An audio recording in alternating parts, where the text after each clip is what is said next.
Networking, it's one of the pillars of our organization as well. Yeah. At the same time, in terms of my own understanding, I see it as a deeper type of relationship than a transactional that we would normally think of networking, like speed dating. We spoke earlier a little bit about women in finances and how women should be financially successful. I think my audience has heard this many times from me, that I am very passionate about women being financially successful, financially independent. I would say the biggest challenge I ever went through, because it was a harrowing experience for my family.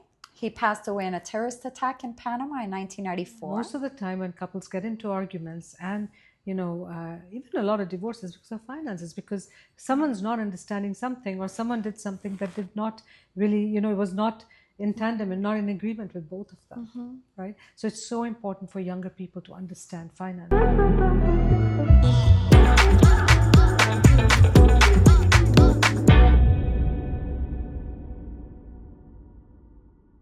Hello everyone, and welcome to another episode of Step by Step Talks. I'm your host Rohini Kapoor, and today we are going to talk about health, wealth, success, and of course my favorite subject, how women should be financially independent. I'm so thrilled to introduce to you our new guest today, Ana Karina Smith Kane. She's a very well-known figure in Panama. She's known for her involvement in the development and leadership of women. But without further ado, I'm going to welcome Ana, and I'm going to let her speak about herself. Welcome, Ana. How are you today? Hello. Well, I'm delighted to be here with you today, and thank you so much for having me on your show. You're welcome. And I'm happy to introduce myself as well to the audience. So I was born and raised here in Panama. I went to school in the United States, in the city of Philadelphia. And I came back to Panama right after graduation and started in the airline business as a manager very soon after my graduation with our local airline, which is, I think, very well known globally now, Copa Airlines. Yeah. And I rose through the ranks very quickly. I became a communications director by the age of 25, 26 years old, which was just an incredible experience. And we did just beautiful work in realigning the entire culture of the company towards success. And that was very exciting because the key performance indicators just started to raise very quickly. On-time performance, completion factors, when all of the people involved in the business became aligned to a higher purpose and to goals, just the culture began to switch over from a culture of maybe a little bit of complacency to one of success. And that was very, very exciting time. How many years ago was that? Well, that was in the early 2000s, and the shift was very quick, the turnaround. We had a lot of support from our partner back then, which was Continental Airlines. So we learned a lot about culture development and people management, and also from the airline operations from Continental Airlines then. Anyway, fast forward to today, I'm still very active in the corporate world at the board level. I sit on the board of directors of a logistics company that my granddad founded over 70 years ago. It's a company that serves multinational companies from different industries, pharmaceuticals, consumer goods, and the rest. And as part of my work in leadership development, I lead a group of women on boards in Panama. It's called Asociación Directoras de Panama.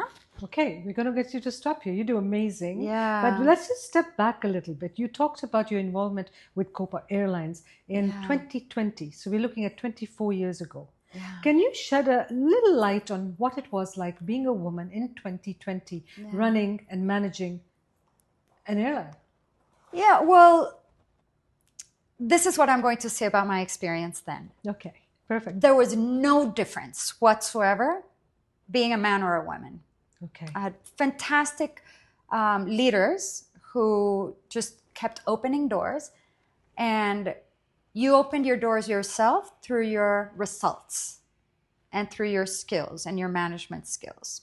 It wasn't really an experience about gender. It was about just being the best leader that you could be and getting the results that the airline needed. That is fantastic. So hard work pays. Is that what you're saying? It was your hard work and determination to move on to become a manager.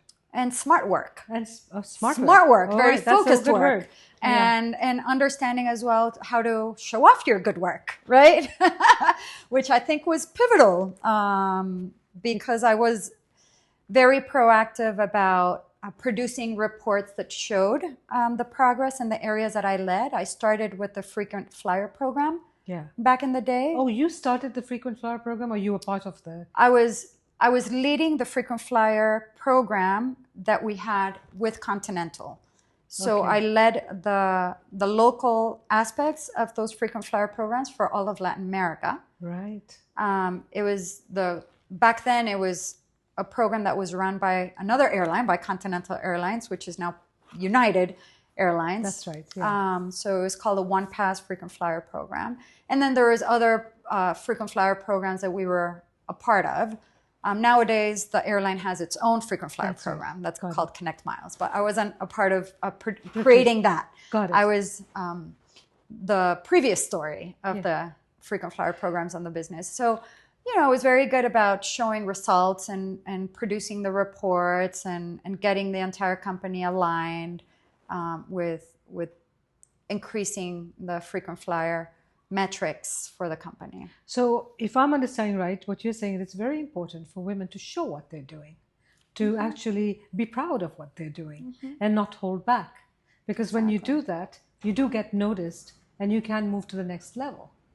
Yeah, and that can be tricky business too, because if you're constantly talking about your success, then at least perhaps, I don't know, because I didn't really experience it that way, but perhaps people might see you as someone who's trying to self-promote too much. So it's tricky business. The way that I found a balance to talking about my personal success and the group that I led was by putting posters on the board on my office. Okay. So whenever the managers would walk by my office, they would see the graphs with the charts of the different key performance indicators. So it was very subtle. That is such a good point. A very good point for our audience to take note. You don't have to keep talking about yourself, but you can make subtle changes to your office so people can notice. And of course, and then also when I mentioned producing the reports, well, nobody necessarily asked me to produce those reports, but I would produce them on a quarterly basis, and I would, share them with our high leadership team. And then maybe they'd be presented to the board level. And so that was also subtle in the sense that I didn't have to talk about my personal success all the time. All the time. I would just produce the reports and the results would speak for me. Perfect. Can you touch a little bit about your younger days? When you were in school, you went from Panama to Philadelphia. Yes. And you did your studying. How did you find a change going from one country to the other? Were you speaking English fluently then, or were you speaking only Spanish? How was the change? I grew up in a very bilingual environment, Very good. and my last names kind of give it away. They're Smith Kane. Yeah. So I grew up in a very bilingual school and a very bilingual family, and the aspiration was always to study in the States. Yeah. At least that's what was, I was given the opportunity and the choice to study abroad. And I always knew that I wanted to go to a very good university. So I was very focused on studying smart. I was very focused on my studies, but I was also very focused on my extracurricular activities. And I was lucky enough and disciplined enough to do very well in my high school years academically and also in my extracurricular work. So I did go to a very good university. I've become very involved with the university community, not only while I was there, but as an alumna, and that's the University of Pennsylvania. Yeah. So I think that was a big part of my leadership development, was becoming involved with the alumni leadership community from a very, very early age. Yeah. So one thing I've noticed, just for the benefit of our audiences, is that as I speak to you, you have really brought back, I studied, I take courses, I keep learning. emphasis on growing and learning is so important. And I believe that's how you got where you are at today, because you have continued your growth and you've continued your leadership skills by learning. Can you talk about that? Yeah, I've definitely dedicated a lot of time, effort, and money on investing on myself. And I do value learning very much. It's one of my core values is curiosity. And getting to know oneself and what we value the most has been pivotal for me. So relationships is important to me. Of course. Learning is important to me. Yeah. And those go hand in hand. Because the more I get to know wonderful people like you, the more that I grow and I learn. Because you have a lot to teach me. And early on with this alumni community that I mentioned, I learned just so much from very well-known and important people in our business community who are my peers in the board of directors of our alumni community, for instance. And that propelled me in my own leadership skills and development because I gained the confidence. You gained the confidence to speak to my bosses, to other people in my peers in other airlines, for instance. And a lot of that came from just getting to know other important leaders in the country in a different capacity. Of course. But do you think that today that many women are held back because they don't speak up? In your training, in your teaching, have you found, personally myself, yes, I found that. And I found that in many cultures it's very different. Some cultures do not speak at all, will not speak up because they don't think it's polite, they don't think it's right. Many of the younger generation, much of the younger generation is changing, but many of them don't speak up because maybe they don't know how or they don't know what to say. Yeah. Do you think that you have seen that in your experiences? Well, from my readings and from hearing what other women have to share, I would say yes, that a lot of women keep to themselves, perhaps because they're in a minority group. So if they're in a room full of perhaps people from men, or if they're a minority ethnically or in other ways, maybe they'll be more quiet or more careful as to what they do say. However, if I speak from my own experience, I gained a lot of confidence at a very young age. So I don't think any of the people around me would ever say that I kept quiet for the benefit of the audience or my peers in my different board of directors where I've participated. I do speak to a lot of women. As I mentioned, I lead a group of over 200 women, and every month I run a peer support group of sorts. I call it the pop-up. And some of the themes that keep coming up from our membership that are themes that are important for them to develop are presence, confidence. And those are the types of themes that we talk about when we're in a small group. How can we gain the confidence to have a better presence, not just in a boardroom, but anywhere we go? Yeah. And that is about speaking up. Of course. And for me, where does that really come from, that confidence to speak up? It's in the inner development. And we were talking a little bit about my curiosity and learning. Yeah. And where I've spent the most time, the most effort, financially, as well as the time that I dedicate to the learning, is in that inner development as a leader. Often when we don't speak up, it's because of our own internal reactivity. Maybe we're afraid of how other people might perceive what we're saying. Maybe we're afraid of saying the wrong thing at the wrong moment. Maybe we don't want to offend. Maybe we're overthinking whether we're correct or not in what we're saying. And when we balance our inner core, when we balance ourselves, then we can really be in touch with our creativity, our innovation, our self-management, so that when we do speak up, we speak up from a place of knowledge and wisdom. And experience. And experience. Yeah, because once you've got that experience or knowledge, obviously, it's very easy to tackle with the situation in the future, right? I run a 10-step coaching program where, I focus more on women being in business and how to start a business. But I've got a 10-step process that leads from, start from the process to the end. And every section of those steps talks about confidence, because confidence is so important in the development. There is process, coaching, mentorship, etiquette, there's networking, but there's a step to every one of them. But each one, as you grow and as you learn, increases your confidence. Yeah. Right? So now that you're in the board with 250 women, you said, that are part of your board. We're over 200. That's over yeah. 200 women. That's incredible. And all these women in Panama are in leadership roles, or they're striving to get into leadership roles? Well, it's a mix, because we already have a lot of women who are in board of directors, corporate board of director positions. Yeah.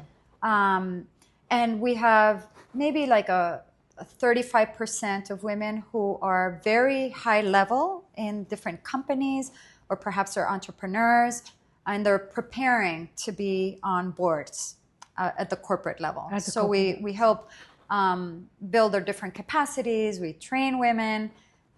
We point them in the right direction in terms of mentoring programs that we have as well. And then we also help companies who are looking for board of directors by preparing different lists of women who fit their requirements, so that they can bring them on board as well. So can you, for the sake of the audience again, can you explain what a woman would do as a board of director? Well, in a board of directors, you have accountability towards the owners of that company, or if it's a public company, well, to the nation of Panama. So the responsibilities are all accountability and governance, and that's where it begins, and that's the most important part. It's keeping the correct management of the financial well-being of the companies in the long term, also the strategic planning long term for the companies. And the most important thing is to be well prepared, to study the materials that are provided by the management. And once you're sitting on a board seat, it's asking the right questions and making sure that the important themes are on the agenda. Yeah. So that they're discussed by all the board members. All the board members. So it is very important to speak up through the questions that we ask. And when we're on a board, it's not just about hearing the information from management, but being able to interpret that information and then to ask questions that guide the decisions that the company makes for the long-term well-being. And in Panama, I know that, I was part of a board when I was back in Canada, and usually it's a volunteering job. Are these volunteering jobs, or are they paid jobs? Well, corporate boards of directors are usually paid. They are. In Panama now, it varies very much. I mean, some it's just pay more than others. It depends on the industry. It depends on the size of the company. Of course. We do have many of our members are volunteers in different non-governmental organizations or perhaps professional associations, and those are not paid. Yeah. Those are unpaid. Now, those are fantastic places to learn about governance and how to run an organization with everything that is needed to be successful in the long term. So we really encourage our membership to be involved in unpaid volunteer positions in professional associations and non-government boards, and that is very important as a training. As true. So there are positions available all the time? We have to make those positions available. You make the positions available. We do. I mean, as individuals, we need to be constantly meeting other people in the community, make ourselves relevant so that when there are opportunities, we're on the top of mind for people who are looking for high-level members for their board of directors. And in the corporate sector, in terms of the work that the association does, is yes, we're constantly helping organizations who need to incorporate more women on their boards, or not just women, but just really fantastic board directors, men or women, and we help them because we already have a lot of information from our own membership database. Of course. Now, you spoke about your grandfather starting this company many years ago. So his focus was for women to get on the board of directors, or what was his focus when he started his company? This is the one that you're carrying on, right? I'm a member of the board of directors of the company that he founded. Oh, you're a member of the board of His company, I see. Okay. And he passed away over 30 years ago. You said that, yes, yeah. Earlier, yeah, before we got started in this yeah. conversation, we spoke a little bit about that. And well, I would say that what his focus was, it probably changed throughout time. He grew up in a time when where the business is located wasn't well known as a place for women. Yeah. So that is one of the reasons why I have become involved, because I am of the belief that every place is a place where women must be welcome, not just because we're women, but because of all the talents that we bring to the table and the knowledge and the preparation. I'm sure as you are, we're relentless in our learnings and in our studying and professionalism. So part of my drive is to make sure that every place is a place where women can get involved. We spoke earlier a little bit about women in finances and how women should be financially successful. I think my audience has heard this many times from me, that I am very passionate about women being financially successful, financially independent. And for no other reason other than, in my career and in my businesses that I've run, I've met a lot of women who thought they were financially independent, and then suddenly they're left alone and they don't have anything. They realize, oh my God, we have nothing, and I have to look after my children, or I have to look after myself. Yeah. And it is a known fact that women live longer than men. So right now there is a crisis in certain parts of the world where women are being left alone because the men are passing on. As natural, it happens. Yeah. But what's happening is a lot of the wealth that they have is being transferred to the women. Now, this wealth being transferred to women has to be handled somehow or the other. Yeah. So for women to be financially savvy is so important, because if they get the wrong person, they could essentially lose everything they have. Yeah. And I've seen it in my own experience. I've seen this happen many times, having run an insurance and investment company, that, somebody or the other came with a good deal and it was not a good deal. Yeah. Right? So what are your thoughts on that? Yeah, well, I'm in 100% total agreement that women and men, we all need as humans just to strive for financial independence, because in any sort of relationship, we need to be able to stand on our own 2 feet and make our own decisions when we need to. Sometimes we'll need to make joint decisions with a partner, and at the same time, there is always, or there should always be, place for our own personal dreams and aspirations.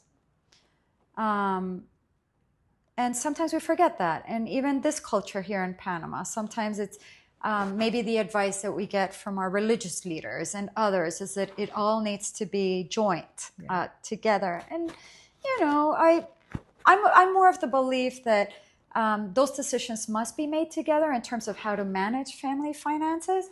And at the same time, women should understand that being financially independent is important, because we are individuals within a relationship. Yes. We don't lose our individuality. And as a financially independent woman myself, I think it's really important also to be mindful of how we manage our own assets and our own financial decisions. And it is okay to make mistakes, and we've all made mistakes. I'm sure, I don't know, but I'm sure that you've made some yourself. But you know what I say? When you make a mistake, it's not a mistake. It's an experience. And you know what? Mistakes are like goals. You know what? If you make a mistake, so what? It's not linear. It doesn't end. You just learn from it. You just go around and you do it. If you keep doing it over and over again, then that's called insanity. Exactly. Okay. But if you learn from your mistake and you move on and you do it right the next time, then it's experience. Yeah. And I've made my own personal mistakes many years ago, and maybe I trusted a financial advisor and I went down a route that wasn't very beneficial back then, and maybe I got scared and didn't want to invest again. In the long run, I've realized that understanding what my assets are, how they produce, what my spending level needs to be so that I can be financially secure, manage my debt so that debt doesn't become an emotional overwhelm. And just, trust also my own decision-making power as a woman. That took me a while. I used to trust initially my brothers, at some point my husband, Yeah. and then at some point just to be able to trust myself, do my own research, and make my own decisions. Yeah, that's now, that's a very good point. I meet a lot of women and, even young girls, and they tell me, oh, I hate looking into the investment part of it. I don't understand it. I don't want to know it. First of all, it is not hard. And you can make it so simple and basic that it'll be easy for you to understand. But secondly, if you treat it as a course that you have to go through in life, just like everything else, it makes it so much easier and so much simpler. It's very easy to say, okay, I'm going to give this to my husband, he'll look after it, right? And then never question about it again. But at the back of your head, you're thinking, oh, we have that money, or we have that policy, or we have that investment. And when it comes to time to saying, no, it got used up somewhere, and that's, 99% of the time when individuals do have couples do have a problem, it's because of finances. Yeah. I don't know if you're aware of that, but most of the time when couples get into arguments and even a lot of divorces because of finances, because someone's not understanding something, or someone did something that did not really, it was not in tandem and not in agreement with both of them, right? So it's so important for younger people to understand finances, understand why it's important to save, and why it's so important to be financially independent. Yeah, and I would just very much add about the discipline in spending, because we live, at least here in Panama, there's a lot of temptation to spend more than is ideal. And it's important to be disciplined enough so that you don't go in with temptation to perhaps show a different level socially than you are, and just to be mindful of what reality is, and then put away enough so that you can be financially secure.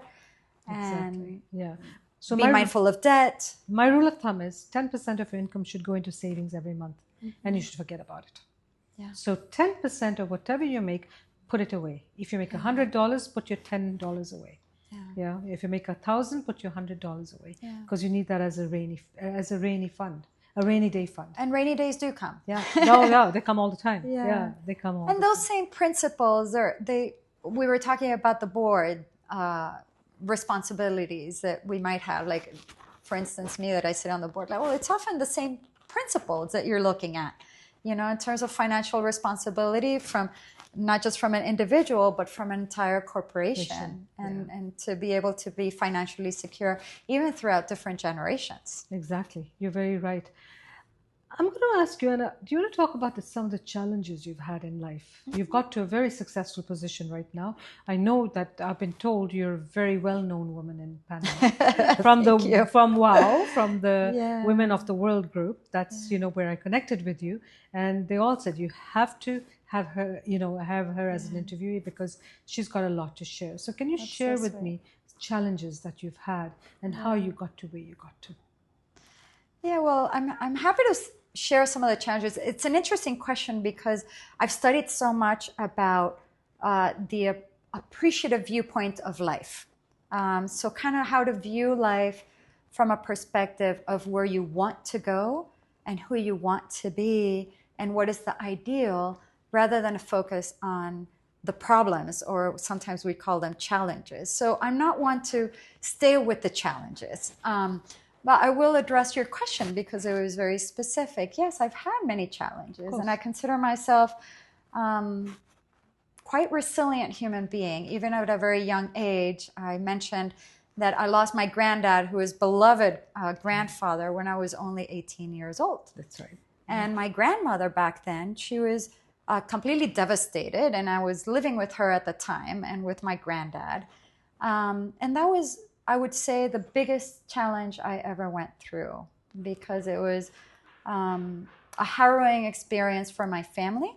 He passed away in a terrorist attack in Panama in 1994. Yeah, and we're coming on to 30 years right now, next week. That's why we were talking about right before. Yeah. So that left so much upheaval in every aspect of our family life, not just the emotional shock, but that came as well at the same time that I went off to college. So even the decision of whether I got on a plane and went to college, or I stayed in Panama to take care of my grandmother, was a big decision in my life. And then, of course, all the financial decisions that we had to, just these very young kids, my older brother was only 20 years old. I was 18, and my younger brother was 12 at the time. And we had to make very important financial decisions at a very young age, because my grandmother wasn't going through a good time at all. Yeah. It was very difficult. So how I overcame these challenges, and there's others in my life as well, I think it boils down to faith and to values. Yeah. And those I keep nourishing through life. I've had other challenges in my personal experience, and it always goes down to who am I at my heart of hearts, and how you make decisions comes to the values that you hold as a person. And for us, family is a big value.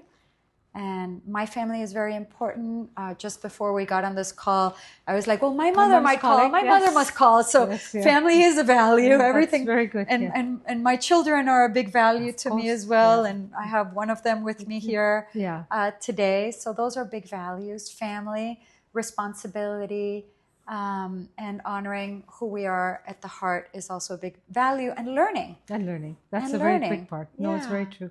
Like I always say, you have a challenge, but you take one step, and then you follow another step, and then another step, and slowly, step by step, you will overcome the challenge. Challenges are just part of life. A lot of people give up.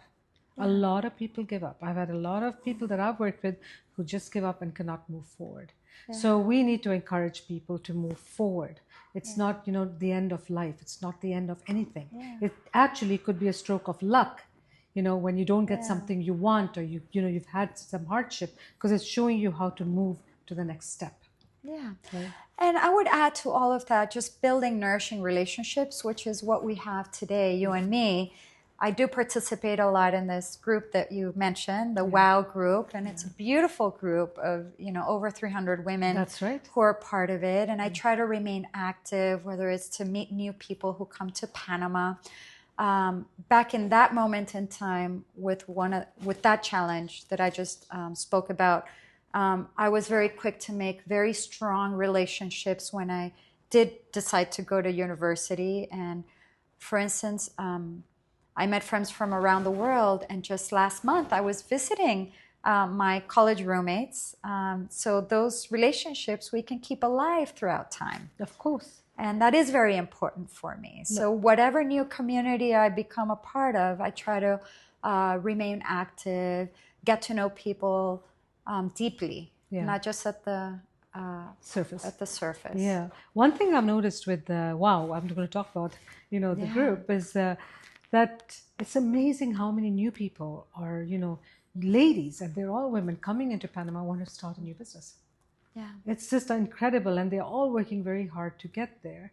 And the founder, I think Sherry, she's been unbelievable in getting all these people together and putting together, a connection for all of us to get connected, which is a start for anybody, and encouraging for anybody getting into business or trying to get financially independent. And you've been there longer than I have. Yeah, well, I was with the original group, and it has a little bit of a backstory, but I think in essence, it was born out of the desire of women to connect. Yeah.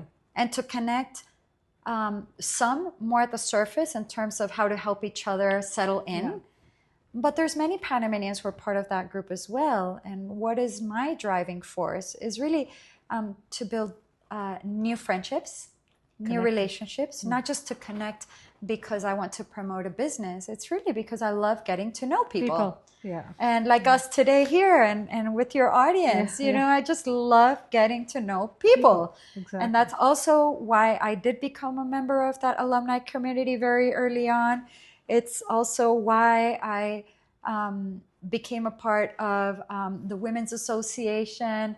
It's not just transactions. No. Life is better when we really get to know one another. So that's what I talked to you about, networking, art of networking. Mm-hmm. There's an etiquette to that. You just don't know somebody, but you come to know them deeply before you build the trust and the respect and that relationship you're looking for, because you just don't, you just can't go to anybody and build trust. It takes time. And that, that leads to other things. The trust, the relationships, the friendships leads to other things and opens doors for you. right? Yeah. Which is so important. That's the art of networking that we speak about. I do train in the art of networking. I usually say that, please don't meet the same people every weekend. Yeah. It doesn't make sense. If you're going to your friend's or neighbor's house every weekend for a barbecue, you're not networking. Yeah. You need to step out of your comfort zone to meet new people, to understand what's happening around you before you can allow personal growth to actually take place. Because if you're with the same people day in, day out, every weekend, there is no personal growth. Yeah. Very little personal growth, because you're talking about the same things, the same experiences. You need to step out, and very many people are stuck in that comfort zone of theirs. Yeah, and I completely agree. And I think for me, the value that I would honor in that is curiosity. That too. It's to have deep curiosity about each Other people. other. Exactly. Like you are in your podcast asking these beautiful questions. And I just feel so delighted to be here and to share a little bit of my heart and soul with you. And when we meet other people, rather than thinking of it as a networking, which is, maybe sounds perhaps more transactionally, is when we really are curious about each other as human beings, then we can develop deeper relationships that then flourish into perhaps even business ventures that we never imagined. So I'm going to throw this at you, okay? Sure. For the benefit of our audience. When it comes to flourishing and nourishing and nurturing, it's a woman's thing, because men don't transact that way. For men, it's a business deal, or it's, networking at a different level. Now, I could be speaking culturally, it could be different. In the Spanish community, everybody's very warm. Like I just love getting into the elevators and walking out, because everybody talks to you. They welcome you, right? Which we don't see in North America at all. And, that could be a little bit different. But I know in North America, when it comes to transactions, men deal very differently than a woman would be dealing. Women love the nourishment. What do you think? So what I think is that we all have our more male qualities and our more female qualities. And for me, it's about striking the right balance at the right moment. Okay. So sometimes maybe I'll be super direct. Yeah. And maybe today our conversation invited for a more nourishing conversation. Okay. So for me, it's about striking the right balance and the right place and time. The right place and time. Yeah. And this is what I would share from my own learnings, my own science of human behavior and neuroscience of change. I find it very helpful to ask the right questions. It's the magic of the questions, and the questions that we ask change our world. And that is the questions that we ask ourselves in our inner conversations, and the questions that we ask each other in one-on-one conversations, and the questions that we ask in a boardroom or in a business that we're running. What are the questions that we're asking? That really changes the dynamic completely. And if I was to answer my own question as what types of questions do I like to ask, I like to ask myself and others life-giving questions. Okay. Whether it's male or female. Life-giving questions, because we're all, as human beings, looking for that which brightens our life. Yeah. And there's questions that maybe are more close questions that take us down, make us feel more defensive. Yeah. And there's questions that are more open and appreciative that automatically just open us up to sharing. And you've done just an incredible job of asking questions that make me feel very cared about and understood. And I think that as human beings, male or female, we're always open to sharing what gives life to us. Well, thank you very much. But there's one thing I've learned as well. Yeah. And I learned this a long time ago, and that is how you respond. Yeah. It is so important in how you respond to a person, because you can get a very direct question, or a very abrupt question, or a very nice question, or a very rude question. Mm-hmm. But if you respond properly, every time, the person who questioned you will never forget you. Yeah. So your response has to be just as good as your question, right? Absolutely. Yeah. And I've had to be like on television a few times, and sometimes I'm scared of what sorts of questions I'm going to gonna ask, if you I'm going to asked me be that. prepared or I know not you asked prepared. me that. Yeah. And then I have my little cheat sheet. What am I going to answer just in case? And what I've learned, and I don't know if I'll ever be a pro in answering difficult questions, but what I have found is that there is a big power to the pause. Pause. Yeah. The power of the pause. Yeah. What do we do in that pause when we do hear a question and maybe we enter an inner panic, even if nobody notices, but maybe inside we're like, oh my God, what am I going to answer? Yeah. Then we can pause. Yeah. And we can breathe. Yeah. And in that moment, we can even have like an automatic inner question. How can I best answer this question? And just shift our thoughts and our answers from panic mode, which we have all felt at different moments, to inner ease. Yeah. And to allow ourselves to be comfortable. That's so very true. Now, if somebody wanted to get in touch with you, yes, and get some, I would say coaching or some advice on the board of directors, how do they connect with you? Where do we connect with you? How do we how can we let the audience know where we can reach out to? Yeah, well, we do have a website that we've put together. It's adpanama.org. Yeah. And basically we're open to either companies who require help to find women for their board of directors. Okay. And many of these are insurance companies. You talked about the insurance business. Insurance business in Panama is a regulated industry. Of course. Yeah. So there's a law that incentivizes the companies to have women on their boards, at least at 30%. And so we serve primarily companies who are regulated under, by this law, banks, insurance companies, brokerage businesses, and also public sector. So there's an email that we've published, and companies reach out to us when they need the help. Of course, I'll be probably tagged on your whenever you promote the podcast. Of course, so yeah. people can always reach out to me. I'm very accessible on my social media, and we'll connect you to. We have a committee that takes care of all the incoming requests to find women for different boards, and also if there's a woman with a very high profile in a company or who's already a board member at a company that they serve, they can definitely look to become members of our group in Panama. And we also have some members from abroad who want to keep connected to Panama. Of course. So that's really interesting as well. And then the information is also on our website with what the requirements are to be a member of the organization. And yes, it's a beautiful group because we really do support one another. We have monthly lunches.